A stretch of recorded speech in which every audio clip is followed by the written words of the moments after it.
Hey, it's your girl, your favorite paralegal, aka Cassandra Lynn, and welcome to Legal Doc Talk 24/7. Hey, so this is a Chrisean Rock, aka Chrisean Malone, update on her Oklahoma court case. So let's hop right on into it. So I just got off my live and no telling when this updated because we was just having us a good time over there in members. But we came to see that the docket has been updated. Now there's two dockets that I normally check. I usually check this one because it does provide more information. I'm able to access the court dockets if they are available, but unfortunately it has not been updated and I know that it's going to take some time for it to be updated. However, the other court docket, it does show an entry on 11/8, and it reads, let's see, so D. Martin, and we have the Judge Stout presiding. Erin O'Quinn for state, defendant present with her attorney, Mac Martin, shout out to the OKC. Defendant sworn and advised of rights, an initial appearance held on the first amended application to accelerate. We just went over that in members. If you are not aware of what that accelerate application was, I am going to bring that up for you guys. So pretty much what that is saying is that everything that was mentioned in the first amended application for acceleration was taken into consideration when they actually did the sentence for this. So I am going to share my screen so that way you guys can see the amended acceleration application. So initially, all right, when she was sentenced, the deferment and based on probation, she was not to violate any laws of this state or other terms filed of record or anything of that matter. So she cannot violate any state, local, state, federal government, nor tribunal or the tribal. Okay. There was no violation in addition to the special conditions that was included in the deferment. Now, on June 27th, they submitted the violation report. She had one, two, three, four, five violations at the time. So the first one is I will report in person or directed by the probation officer. As we have stated, she never even reported to orientation. Okay, so that was the first violation. They were looking for her, they conducted their searches, and they did not see where she was. So at that time, they did consider her absconder. So she was pretty much a fugitive. Okay, the second rule that she violated was rule number 2. She will not leave the state of Oklahoma without written consent of the judge, nor will I change my address without notifying my probation officer. I will allow my officer to visit me at my home or elsewhere.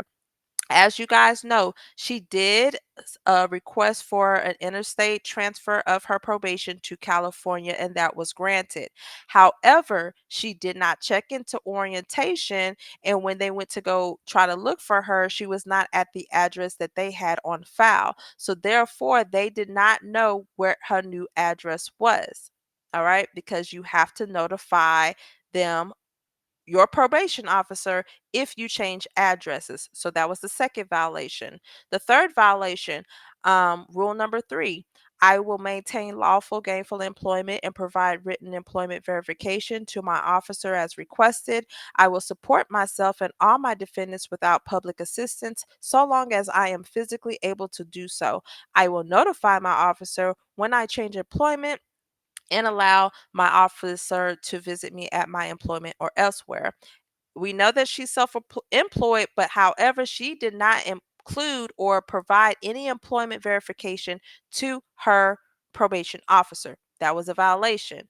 Rule number 8 is what she also violated. I understand that I am to remain under supervision by the probation and parole office until I serve my maximum term, unless I am placed on unsupervised status by the court or Department of Corrections.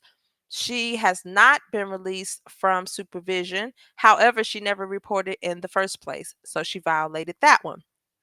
She also violated the special conditions, which was to perform 120 hours of community service. There was no indication that she started. So, therefore, because remember, that 120 service hours was in lieu of her doing 30 days in jail.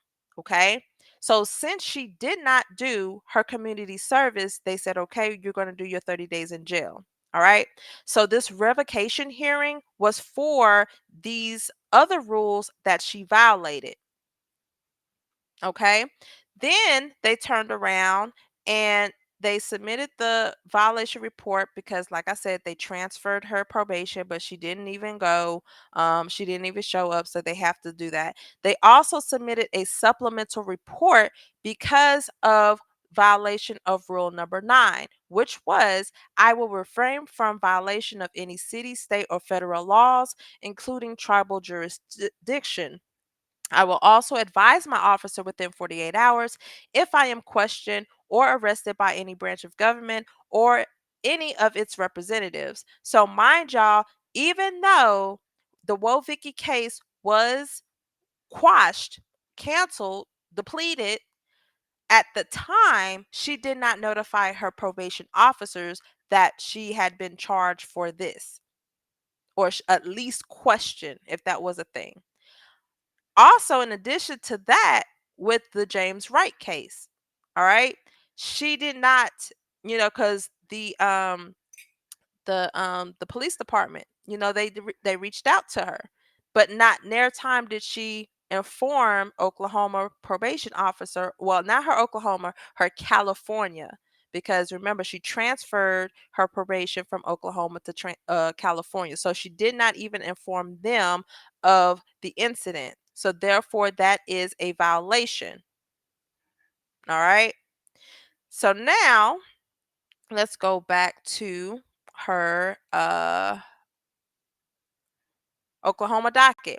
All right, so they base all of this off of that First Amendment application, and we see in the violation reports.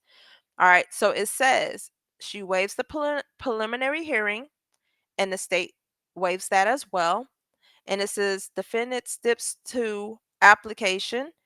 She has a 2-year suspended sentence, fines and costs as previously assessed with the $991 fees, which is added and payable to the DA's office. Now, what is the 2-year sentence? What does that mean? And I'll change my screen right here. So in Oklahoma, a suspended sentence is a prison sentence that is delayed if the defendant complies with the certain conditions. The defendant must not commit any additional crimes. The defendant must complete the terms of their probation, such as paying fines and restitution and performing community service. The defendant must pay any supervision fees.